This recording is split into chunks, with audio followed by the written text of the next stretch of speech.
Welcome to my YouTube channel maths concept में पप्पू। आज हम लोग इस वीडियो में बात करेंगे झारखंड बोर्ड परीक्षा 2026 के लिए क्लास 9 चैप्टर नंबर 4 है, गणित विषय है। इस चैप्टर का नाम है रैखिक समीकरण। देखते हैं हम लोग उसमें कैसा कैसा क्वेश्चन पूछता है। देखिए क्वेश्चन है पहला, निम्न में कौन रैखिक समीकरण है। रैखिक समीकरण हम लोग को छापना है। तो रैखिक समीकरण मतलब होगा उस समीकरण का घात क्या होना चाहिए, घात होना चाहिए 1। ठीक है, उसे हम लोग बोलेंगे रैखिक समीकरण। देखिए लिखा हुआ x प्लस 1/x बराबर होगा 5। इसे हम लोग अगर हल करेंगे, x के नीचे कुछ है तो 1 होगा। 1 और x का लघुत्तम कितना होगा, x। यहाँ पे लघुत्तम में इधर सोल्व करेंगे तो होगा एक्स स्क्वायर प्लस यहाँ होगा 1 बराबर कितना होगा 5। देखिए यहाँ पे घात कितना आ चुका है 2। ये तो रैखिक समीकरण नहीं, तो ऑप्शन नंबर ए हो जाएगा गलत। यहाँ पे देखिए x plus 1 into x minus 1 है, इसका फॉर्मूला क्या होता है एक्स स्क्वायर माइनस 1। इधर बराबर कितना है 0। देखिए यहाँ भी घात 2 हो चुका है, तो यह रैखिक में नहीं है, ये भी गलत हो जाएगा।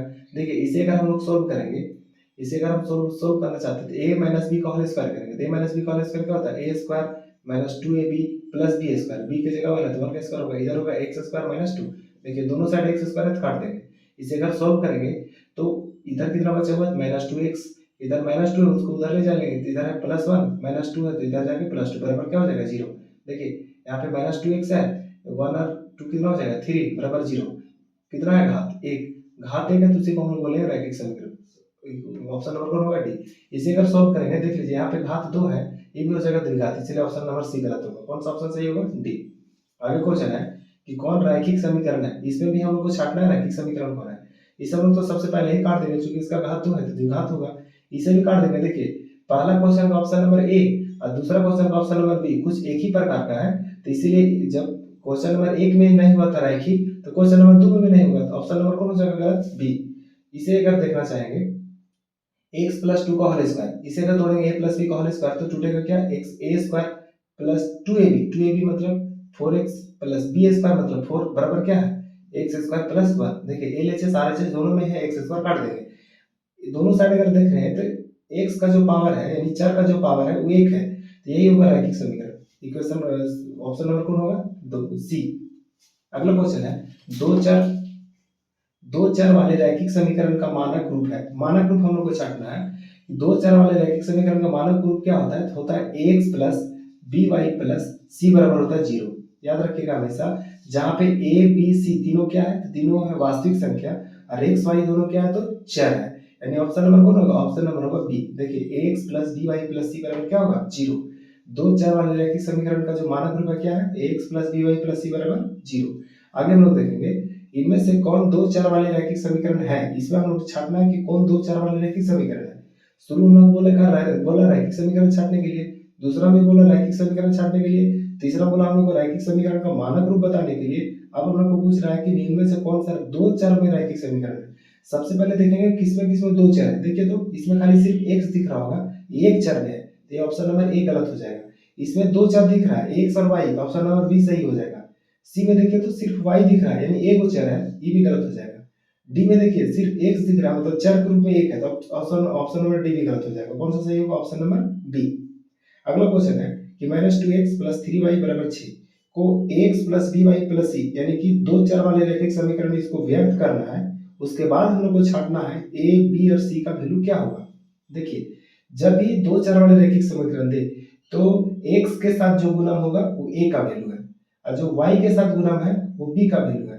अब बराबर के LHS साइड रहना चाहिए जो c का वैल्यू है, बराबर के RHS में क्या रहना चाहिए 0। इधर देखिए यहाँ प्लस 6 है तो बराबर के LHS में जाकर क्या बनेगा -6, यानी a का वैल्यू कितना होगा -2, b का वैल्यू कितना होगा 3 और c का वैल्यू कितना होगा -6। देखिए कौन सा ऑप्शन में है, a का वैल्यू -2, यहाँ पे दिया हुआ है +2, ये गलत हो जाएगा।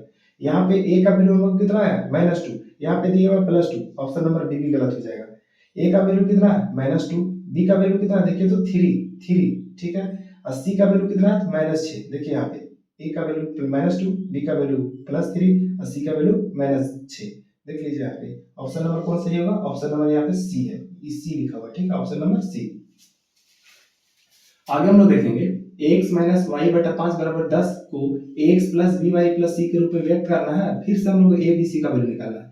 सबसे पहले देखिए x के साथ जो गुणन रहता है वो a का वैल्यू है, तो a का वैल्यू यहाँ कितना होगा 1, और y के साथ जो गुणन रहता है वो b का वैल्यू है, तो y के साथ यहाँ पे अगर गुणन देखना चाहेंगे तो -1/5 है, क्योंकि इसे हम लोग लिख सकते हैं x माइनस 1/5 इंटू वाई बराबर, जो बराबर के दाहिने साइड है 10, उसे हम लोग बाएं साइड लाएंगे, -10 होगा, बराबर क्या होगा 0। x के साथ जो गुना है a का वैल्यू, y के साथ जो गुना है b का वैल्यू, और c तो अकेले ही है, c का वैल्यू कितना -10। देखिए 1 -5 और -10 कौन सा ऑप्शन होगा? 1 -1 नहीं, गलत है। 1 -1/5 आप -10 है, यहाँ पे +10 दिया होगा, ऑप्शन नंबर सी भी गलत होगा। देखिए यहाँ पे 1 +1/5 नहीं है, -1/5 है। देख लीजिए b का वैल्यू -1/5 है, यानी ऑप्शन नंबर कौन सही होगा? Option number D. अगला क्वेश्चन है 2x बराबर -5y को x plus by plus c के रूप में व्यक्त करना है। अब फिर से हम लोग को निकालने बोला a b c का वैल्यू, इसे हम लोग व्यक्त करते पहले। दिया हुआ क्या है 2x, इधर देखिए दाहिने साइड है -5y, उसे बाएं साइड लाएंगे तो हो जाएगा +5y, और c हम लोग को कहीं दूर दूर तक दिखाई नहीं दे रहा है, तो c की जगह हम लोग लिख सकते हैं 0, बराबर क्या होगा इधर 0। जो x के साथ गुना है a का वैल्यू, जो y के साथ गुना है b का वैल्यू, और c तो अकेले रहते करता है यानी 0। a का वैल्यू कितना होगा 2, b का वैल्यू कितना होगा 5, c का वैल्यू कितना 0। 2 -5 नहीं +5 है, देख लीजिए b का वैल्यू गलत हो जाएगा। -2 नहीं, a का वैल्यू तो +2 है, गलत हो जाएगा। a का वैल्यू +2 ठीक है, b का वैल्यू +5 वो भी ठीक है, c का वैल्यू 0 हाँ सही है, यानी ऑप्शन नंबर कौन सही होगा सी। अगला है एक नोटबुक की कीमत एक कलम की कीमत से दोगुनी है। ऐसा करते हैं हम नोटबुक का कीमत मान लेते हैं कि 100 रुपया है, और एक कलम का कीमत मान लेते हैं कि y रुपया है। कहने का मतलब है जितना आप एक नोटबुक खरीदिएगा उतना हम लोग 2 कलम खरीद सकते हैं, 2 कलम खरीद सकते हैं। तो हम लोग क्या लिखेंगे, एक नोटबुक का कीमत जो है 100 रुपया, दोगुना की 2 कलम का कीमत होगा यानी 2y। इसे अगर हम लोग समीकरण में लिखना चाहेंगे तो लिख सकते हैं x यहाँ +2y है, इधर -2y हो जाएगा, इक्वल टू सिर्फ क्या बचेगा 0। कौन सा ऑप्शन है देखिए तो x -2y बराबर 0, ऑप्शन नंबर कौन होगा ए। अगला दो चर वाले रैखिक समीकरण के हल होते हैं। दो चर वाले रैखिक समीकरण जो लिखा हुआ रहता है ax plus by plus c बराबर 0, इसका कितना हल है, यानी x और y का कितना हम लोग मान निकाल सकते हैं। तो इसमें अगर हम लोग x का मान रखेंगे तो y का मान निकलेगा, और y का मान रखेंगे तो x का मान निकलेगा। उसका कोई लिमिट नहीं है, कोई अंदाज नहीं है कि कितना x का मान होगा और कितना y का मान होगा। इसलिए इस जो दो चर वाले रैखिक समीकरण है उसका अनंत हल होता है, मतलब जिसे हम लोग गिन नहीं सकते हैं, बहुत सारा हल होता है। इसीलिए उसे बोलेंगे हम लोग कि दो चर वाले रैखिक समीकरण का हल कितना होगा अनंत। अगला क्वेश्चन है कि y बराबर 3x प्लस 5 के लिए कौन सा विकल्प सही है, यानी जो दिया हुआ है उसके लिए हम लोग को चुनना है। क्या समीकरण है, y बराबर 3x प्लस 5। इस कैसा समीकरण है, तो दो चर वाला रैखिक समीकरण है, इसे हम दो चर वाले रैखिक समीकरण बदल सकते हैं। जो y यहाँ पे प्लस y है उसे हम उधर ले जाकर के क्या लिख सकते हैं माइनस y, यानी लिखेंगे क्या 3x माइनस y प्लस 5 बराबर क्या होगा 0। यही तो समीकरण दिया हुआ है। अभी हम लोग पीछे देखें क्वेश्चन में कि दो चर वाले रैखिक समीकरण का हल कितना होता है अनंत। तो यहाँ भी देखेंगे एक अद्वितीय हल होता है, अद्वितीय मतलब उसके जैसा कोई हल नहीं होगा, ये गलत है। केवल एक दो हल होगा, ये भी गलत होगा। अपरिमित रूप से अनेक हल होगा, मतलब बहुत सारा हल हो सकता है उसका, उसका कोई गिनती नहीं है कि कितना हल होगा। क्योंकि x का वैल्यू हम लोग रखेंगे कुछ भी तो y का वैल्यू निकलेगा, या फिर कोई y का वैल्यू रखे तो उसमें x का वैल्यू निकलेगा। ऑप्शन नंबर कौन सही होगा सी। यदि 2 5 जो 2 दिया हो x का वैल्यू है, 5 जो दिया हो y का वैल्यू है, रैखिक समीकरण 2x प्लस y बराबर k का हल है, तो हम लोग को k का मान निकालना है। जब भी ऐसा क्वेश्चन दे कि वह वैल्यू दे दे x और y का और बोले इस समीकरण का हल है, तो जो वैल्यू दिया हुआ है वो दूसरे जो दिया हुआ समीकरण है उसको संतुष्ट करेगा। यानी जो समीकरण दिया हुआ देखो तो समीकरण दिया क्या चीज दिया हुआ 2x प्लस y बराबर k, तो x की जगह क्या रखेंगे हम लोग 2, 2 into 2 प्लस y की जगह हम लोग क्या रखेंगे 5 बराबर क्या दिया हुआ है k, 2 दूनी कितना होगा 4 प्लस 5 बराबर क्या होगा k, 4 5 कितना होगा 9, यानी k का वैल्यू क्या होगा 9। Option number C. निम्न हलों में कौन समीकरण x प्लस 2y बराबर 6 का हल है। हम लोग को दिया हुआ है x और y का, यानी यहाँ हम लोग को क्वेश्चन पूछा था हल दे करके और समीकरण दे करके बोला था उसका हल है तो k का मान निकालिए। यहाँ पे समीकरण दे दिया है, बोला है उसका कौन सा हल है, तो डायरेक्ट हम लोग इसका जो ऑप्शन दिया हुआ है उसे हम लोग समीकरण में पारी पारी से रख के देखेंगे। जो LHS RHS का वैल्यू यार संतुष्ट करेगा यानी बराबर होगा वही उसका हल होगा। यानी x का वैल्यू एक बार 1 रखेंगे और y का वैल्यू 3 रखेंगे, रख के देखते हैं। x का वैल्यू 1 रखेंगे प्लस y का वैल्यू 3 रखना है, 2 गुने 3 बराबर क्या आएगा 6। अब देखिए 1 प्लस 2 दिया कितना होगा 6 बराबर 6, देखिए तो जोड़िए तो 6 और 1 कितना होगा 7, LHS में 7 है RHS में 6 है, क्या हो सकता है हल? ए ऑप्शन गलत हो जाएगा, क्योंकि x बराबर 1 और y बराबर 3 रखने पर उसे संतुष्ट नहीं किया। आगे हम लोग रखेंगे 0 और 0। देखिए तो x का वैल्यू जैसे 0 रखेंगे, y का वैल्यू भी 0 रखेंगे, बराबर क्या होगा 6। 0 0 जोड़ करके 6 के बराबर होगा? नहीं होगा। ऑप्शन नंबर बी भी गलत है। आगे हम लोग रखेंगे option number C. Option number C रखेंगे तो x का वैल्यू कितना है 4, y का वैल्यू कितना है 1। देखिए y का वैल्यू 1 है, बराबर क्या है 6। 4 2 और 1 गुना होगा 2 होगा, बराबर क्या होगा 6।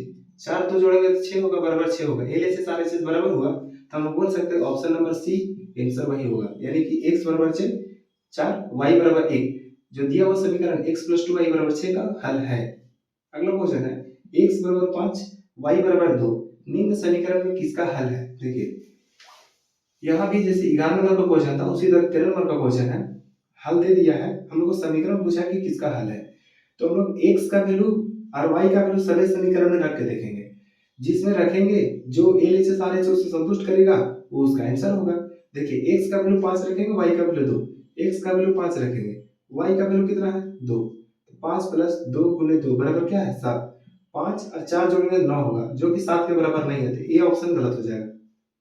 5 x है तो लिखेंगे 5 × 5 प्लस 2 × 2। देखिए तो 5 × 5 = 25, 25 × 4 = 29, जो कि 7 के बराबर नहीं है। RHS में 7 है, LHS में हम लोग को जोड़ के 29 आया। ऑप्शन नंबर बी भी गलत हो जाएगा। एक बार x + y = 7। x का वैल्यू कितना है 5, y का वैल्यू कितना है 2, बराबर क्या है 7। 5 2 जोड़ेंगे तो क्या होगा 7, यानी ऑप्शन नंबर सी क्या होगा सही। जो हम लोग को वैल्यू दिया हुआ था x = 5 y = 2, जो समीकरण क्या है x + y = 7 को संतुष्ट करता है, तो उसका हल होगा।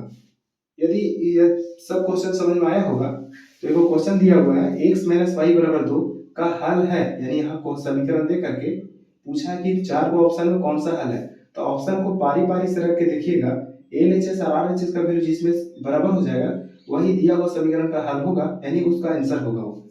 यानी इसका आंसर आपको कमेंट बॉक्स में बताना है। पहले आप कॉपी में बनाइए और उसका आंसर आप कमेंट बॉक्स में बताइए, ठीक है।